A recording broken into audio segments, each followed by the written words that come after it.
Ça s'appelle du live. On est en live. Championne d'Europe. Championne d'Europe 3-2, victoire contre l'Espagne avec à la tête de la sélection, messieurs, dames, Peggy Provost. Bravo. Eh oui, c'est sympa. Bravo pour votre investissement. Bravo pour toutes les actions et l'engagement que vous avez eu tout au long de l'année. On va passer un bon petit moment ensemble avec un programme assez sympathique.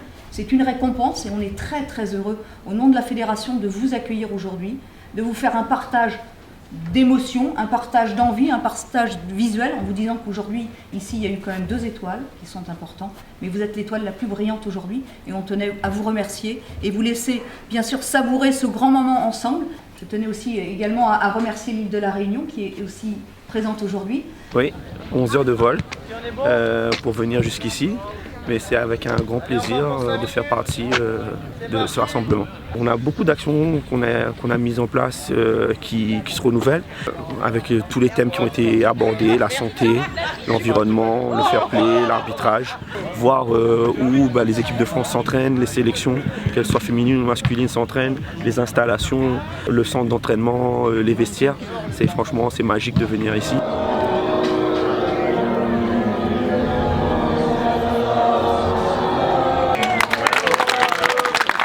Aujourd'hui, on a environ 300 clubs Lieu de Vie qui sont membres du dispositif sur le territoire français.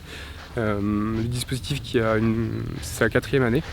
Qu'est-ce qu'un club Lieu de Vie? C'est un club qui attache de l'importance forcément au football, parce qu'on a un club de football, mais avec aussi à tout ce qui se rattache à tout ce qu'on peut faire autour du foot.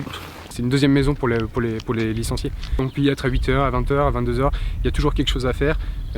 C'est vraiment un lieu de vie, hein. Voilà, c'est un lieu de vie, c'est-à-dire que parfois c'est la pratique, mais voilà, le clubhouse est animé, on peut y passer avant l'entraînement pour faire ses devoirs, si on est membre du dispositif Puissance Foot.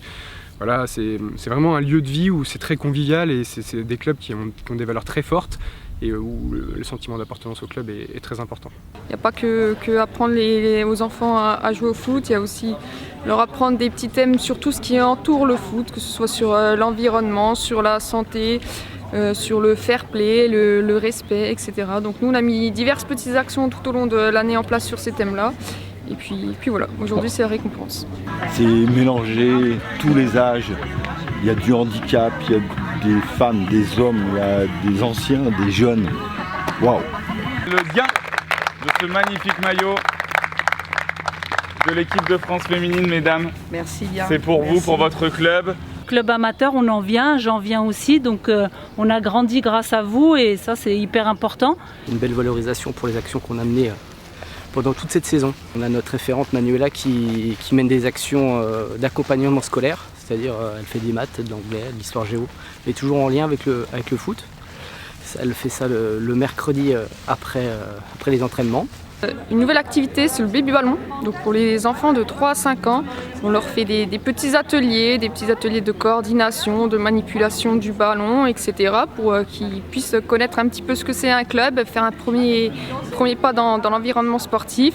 Et puis on a mis beaucoup d'actions en place sur le programme éducatif fédéral, suivant les catégories, des thèmes différents. Et puis notre dernière grosse action, ça a été la mise en place de l'aide aux devoirs pour les U11 cette année. On espère pouvoir étendre le dispositif l'année prochaine. On avait un partenariat avec la Croix-Rouge et donc du coup a été distribué pour Noël tout ce que les petits avaient mis leur cœur pour faire des belles choses. Alors donner aux autres, ça peut être l'action justement du don du sang qui est très importante et ça c'est le côté médical. Ça peut être aussi une sensibilisation pour ceux qui sont au club, comme nous on a fait une action sur l'addiction.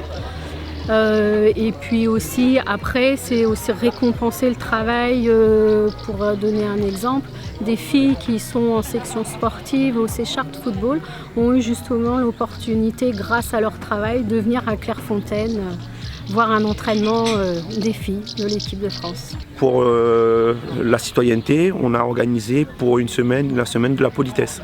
Donc tous les enfants, pendant une semaine, devaient absolument dire bonjour à toutes les personnes environnantes au club, dirigeants, parents, éducateurs, et comité directeur.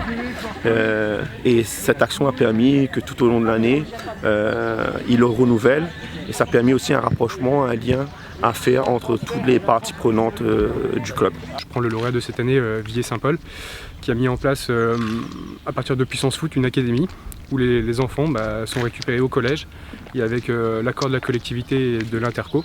Ils ont mis en place un bus qui va les chercher au collège, qui les ramène directement à l'entraînement. Comme ça les enfants, c'est une commune très rurale, les parents n'ont pas besoin de faire le trajet, ils sont accompagnés, ils ont l'aide aux devoirs avant l'entraînement pendant 45 minutes et ensuite place à la pratique et au foot.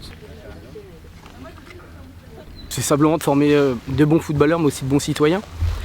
Et ce qui nous permet aussi d'attirer de nouvelles personnes autour de nous qui ne sont pas forcément des footballeurs dans l'âme, mais qui peuvent nous rendre service dans cet objectif de former des citoyens.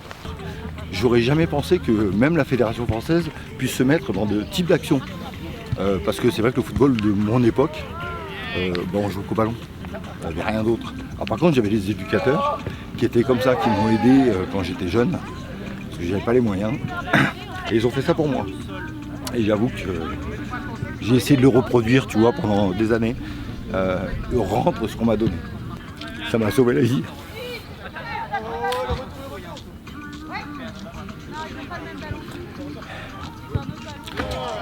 J'avais pas mes parents. Et ça me manquait ce côté éducation.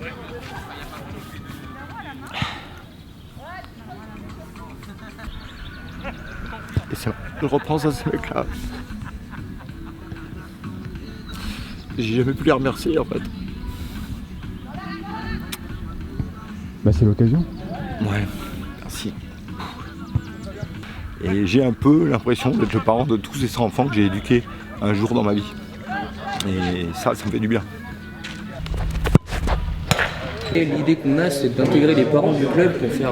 On a une commission éducative, c'est de créer un guide des parents en intégrant à l'intérieur les comportements qu'on voudrait au niveau des parents, mais aussi les aider sur la nutrition par exemple, pour comment jouer avant un match, comment éviter les blessures, des choses comme ça. L'idée c'est d'avoir des clubs pilotes qui puissent tester et développer les outils développés par la fédération, mais la principale chose c'est de pouvoir échanger entre les clubs sur les différentes actions et projets qu'ils mettent en place à travers différentes plateformes et qu'ils puissent échanger et puis nouer des relations sur le développement de leur structure. Les bienfaits du projet, c'est un engagement des parents. Au départ, quand on a mis des actions en place, PEF, etc., il y a des parents qui nous demandaient à quoi ça servait et au final, au bout de 3 ans, ces parents ils sont moteurs de ces actions-là et par ce biais, on arrive à intégrer des parents, on arrive à avoir de nouveaux dirigeants, de nouveaux bénévoles. L'aide aux devoirs, on a maintenant, je prends notre cas perso, des parents, instituteurs ou professeurs qui proposent leurs services les mercredis après-midi pour nous suppléer. Par exemple sur les sujets sociétaux, comme je le disais, c'est en lien avec le programme éducatif fédéral, donc sur plein de thématiques, soit sur la santé, sur l'éducation comme on vient de l'évoquer, sur les règles du jeu et de l'arbitrage, qui est très important aussi, sur l'engagement citoyen, donc c'est plein de sujets qui sont hyper importants et d'actualité. On développe également de nouveaux outils, de nouveaux sujets, que ce soit sur le racisme, l'antisémitisme et tous les sujets qu'on retrouve dans la société, mais pour le coup on les applique au football pour faire en sorte que les clubs permettent pour la société et pour tout le monde d'être de bons citoyens pour nos enfants et pour nos jeunes. Ces personnes qui vont arriver à ces séances loisirs, c'est un vivier de bénévoles. Ces personnes-là qui vont participer en rigolant, entre copines, c'est des personnes qui vont vendre des brioches, qui vont vendre des calendriers, qui vont être ensuite à la buvette et qui vont prendre une place petit à petit dans le club.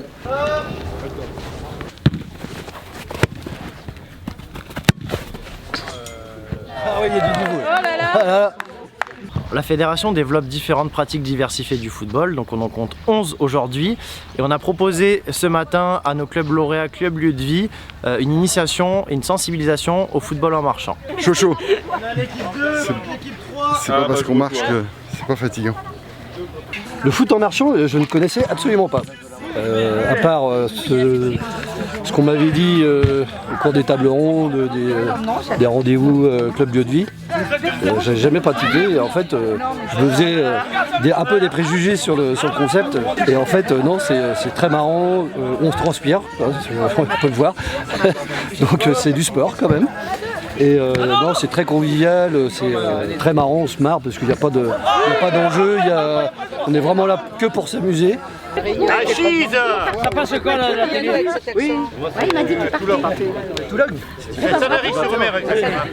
Le foot, ça a été ma deuxième famille et je trouve le club de vie, ça peut être aussi le point de départ d'une grande famille en fait. On est sur plein de sujets assez innovants, assez structurants. Tous ces clubs-là sont des très bons clubs qui sont bien développés, qui ont des beaux projets avec tous leurs acteurs et tous les membres du club. Donc effectivement, on est un petit peu sur le club idéal de demain et c'est vers ça que la fédération aimerait se projeter et que tous les clubs puissent être impliqués et être acteurs de ces sujets hyper importants pour le club et pour la société au sens large, car c'est également le rôle du football. Les vraies valeurs, c'est ça, c'est le respect. Et on a inventé un mot dans ce petit groupe parce que j'essaie toujours de trouver un petit truc nouveau. Et je dis, les garçons, on va se créer un mot en début de match et que j'écrivais tout le temps.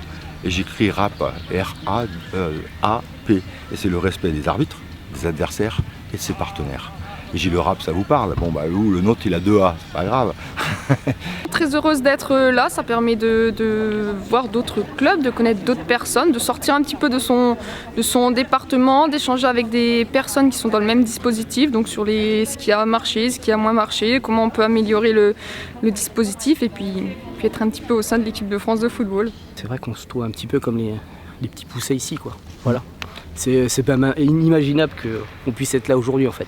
J'encourage tous les clubs à s'engager et ça permettra à faire avancer le football en France, mais pas simplement le foot, mais tout ce qui dit animation d'un club, organisation, structuration, et c'est important pour tous les clubs de France, je pense. Merci à tous ces clubs-là pour leur engagement et leur implication. Et puis on se dit à la saison prochaine en 2023-2024 pour la 5e édition du dispositif. Bien joué. Bien joué.